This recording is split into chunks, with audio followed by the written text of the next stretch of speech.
Assalamualaikum warahmatullahi wabarakatuh. Perkenalkan, nama saya Feby Mayuri Rambe dari MM4 semester 3 kelompok 4.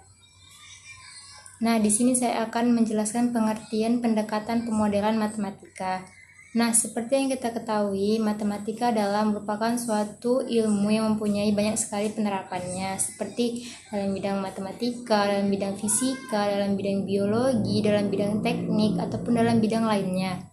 Nah, pendekatan pemodelan matematika itu adalah proses mengubah atau mewakili masalah dalam dunia nyata ke dalam bentuk matematika, dalam upaya untuk menemukan suatu solusi dari suatu masalah. Nah, model matematika ini biasanya dihasilkan itu dapat berupa bentuk persamaan, pertidaksamaan, sistem persamaan, ataupun sekumpulan lambang yang disebut suatu variabel. Assalamualaikum warahmatullahi wabarakatuh. Nama saya Saira Ramadhani Siregar dari kelas Matematika 4, kelompok 4, semester 3. Suatu sistem adalah suatu kumpulan objek yang diikat oleh suatu interaksi yang saling bergantung. Pembuat model tertarik untuk memahami bagaimana suatu sistem tertentu bekerja, apa yang menyebabkan perubahan dalam sistem, dan kepekaan dari sistem terhadap perubahan tertentu. Dia juga tertarik untuk memprediksi perubahan apa yang mungkin terjadi dan bila mana perubahan tersebut terjadi. Bagaimana informasi demikian dapat diperoleh? Sebagai contoh, anggaplah tujuan kita adalah mengambil kesimpulan tentang suatu fenomena yang diamati di dunia nyata. Suatu prosedur yang mungkin adalah dengan melakukan eksperimen atau percobaan terhadap suatu perilaku dunia nyata dan mengamati pengaruhnya terhadap perilaku dunia nyata tersebut. Secara ringkas, kita mempunyai suatu prosedur dalam pemodelan. Yang pertama, melalui pengamatan, identifikasikan faktor-faktor utama yang terlibat dalam perilaku dunia nyata. Buat dengan hubungan di antara faktor-faktor tersebut.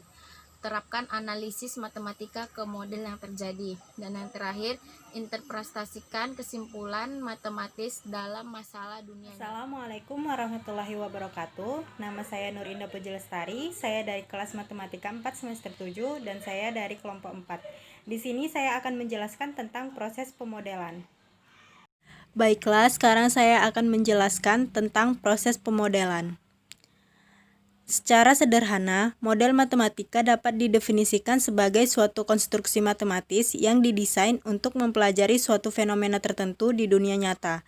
Konstruksi tersebut dapat berupa konstruksi grafis, simbolik, simulasi, dan eksperimen. Model simbolik dapat merupakan suatu rumus atau persamaan seperti hukum Newton kedua. Model simulasi dapat berupa program komputer atau model atau prototipe dari pesawat untuk mempelajari tekanan udara. Selanjutnya, kita akan mulai dengan menyajikan suatu garis besar prosedur yang menolong dalam penyusunan model matematika. Nah, yang pertama itu ada mengidentifikasi masalah. Nah, pada langkah ini kita akan merasa kesulitan dalam menentukan apa yang harus kita kerjakan. Nah, biasanya itu kita harus memilih di antara sejumlah besar data dan mengidentifikasi suatu aspek tertentu. Yang selanjutnya, kita harus secara tepat merumuskan masalah sehingga dapat menerjemahkan pernyataan verbal yang menggambarkan masalah dalam simbol matematika.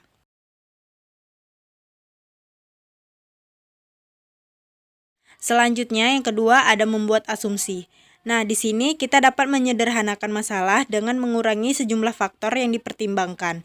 Kemudian, hubungan di antara variabel-variabel yang tersisa harus ditentukan. Jadi, kerumitan suatu masalah dapat dikurangi dengan mengasumsikan hubungan-hubungan yang relatif sederhana. Yang ketiga yaitu menyelesaikan dan menginterpretasikan model.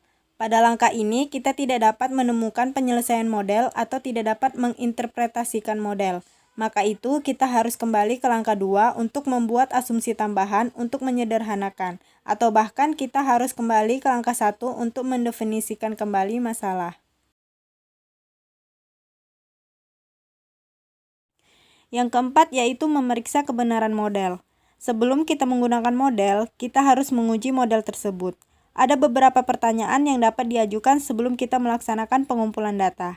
Nah, jika pertanyaan-pertanyaan di atas sudah dijawab dengan memuaskan, maka kita dapat menguji model dengan menggunakan data yang diperoleh dari pengamatan.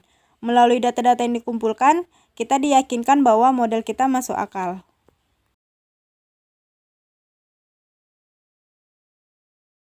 Yang kelima yaitu mengimplementasikan atau melaksanakan model. Nah, suatu model tidak akan berguna jika tidak dilaksanakan. Kita harus dapat menggunakan dan menjelaskan model kita dengan menggunakan istilah-istilah yang dapat dimengerti oleh pengguna model. Suatu model yang menggunakan program komputer harus dapat dengan mudah dijalankan. Jika program itu sulit dioperasikan, maka pengguna tidak akan menggunakan model tersebut. Yang terakhir yaitu memperbaiki model. Ingat kembali bahwa model diturunkan dari masalah khusus yang diidentifikasi dalam langkah 1 dan dari asumsi yang dibuat dalam langkah 2. Oleh karena itu, penting untuk melihat kembali apakah masalah semula mengalami perubahan atau suatu faktor yang sebelumnya dihilangkan sekarang menjadi faktor yang penting. Apakah salah satu dari submodel perlu diubah? Jika hal tersebut perlu dilakukan, maka kita harus memperbaiki model kita. Assalamualaikum warahmatullahi wabarakatuh. Perkenalkan, nama saya Muhammad Aprijal Tanjung dari kelompok 4 dari kelas Matematika 4 semester 3. Baiklah, di sini saya akan menjelaskan tentang contoh pemodelan. Baiklah, kita langsung masuk ke contohnya. Di sini ada sebuah skenario, yaitu aturan umum yang diberikan pada pembelajaran mengemudi, yaitu adalah berikan jarak satu panjang mobil kita dengan mobil di depan kita untuk setiap kenaikan laju 10 km per jam. Jika berkendaraan pada keadaan normal dan jarak yang lebih jauh jika cuaca jelek. Jadi, jika kita berkendara dengan laju 50 km per jam, maka jarak mobil kita dengan mobil di depan kita adalah 5 kali panjang mobil kita. Hal ini bertujuan jika mobil di depan kita melakukan pengereman mendadak, maka kita masih mempunyai waktu dan jarak yang aman untuk mengerem. Aturan ini dapat diterapkan cukup mudah, tetapi seberapa bagus aturan tersebut?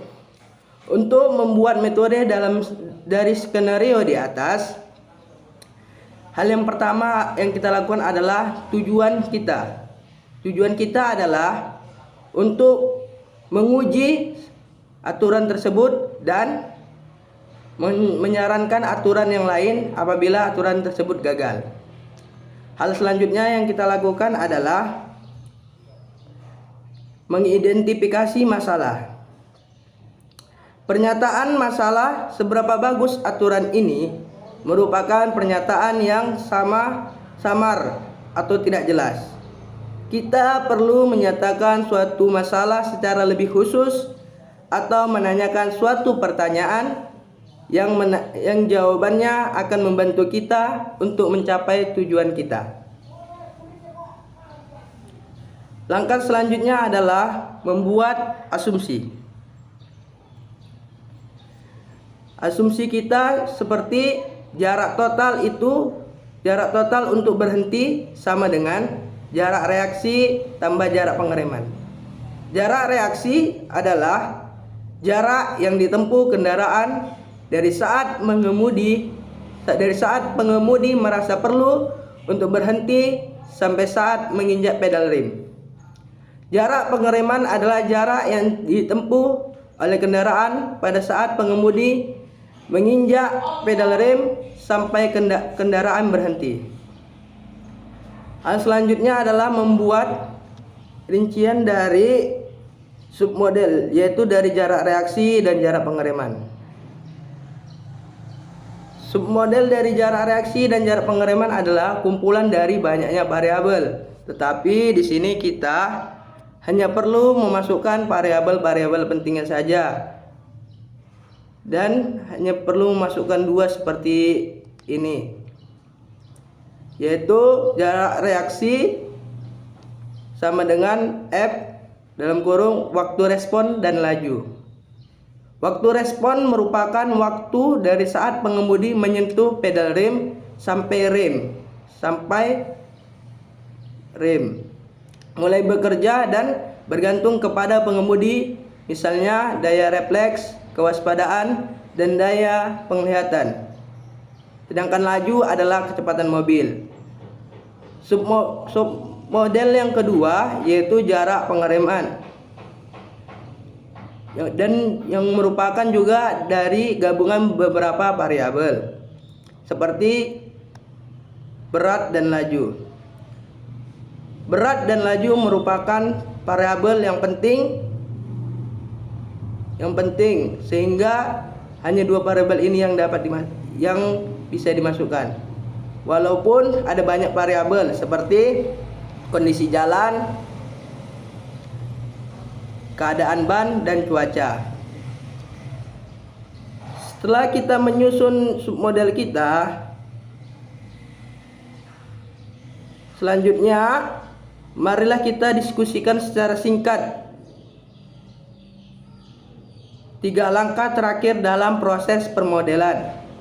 Kita ingin menguji model kita terhadap data real.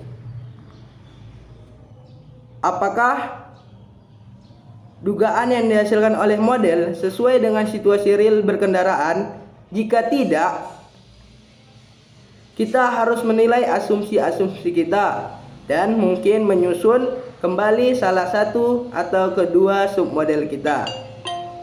Jika model kita dapat melakukan prediksi situasi real kendaraan secara akurat, apakah aturan yang dinyatakan di atas sesuai dengan model kita? Jawaban atas pertanyaan ini merupakan dasar untuk menjawab seberapa bagus aturan tersebut. Aturan apapun yang kita peroleh untuk melaksanakan model harus dapat dimengerti dan digunakan dengan mudah supaya dapat dilaksanakan dengan efektif. Demikianlah penjelasan dari contoh pemodelan. Apabila ada kata-kata yang salah, saya mohon maaf, dan apabila tidak dimengerti, silahkan bertanya di kolom komentar. Assalamualaikum warahmatullahi wabarakatuh.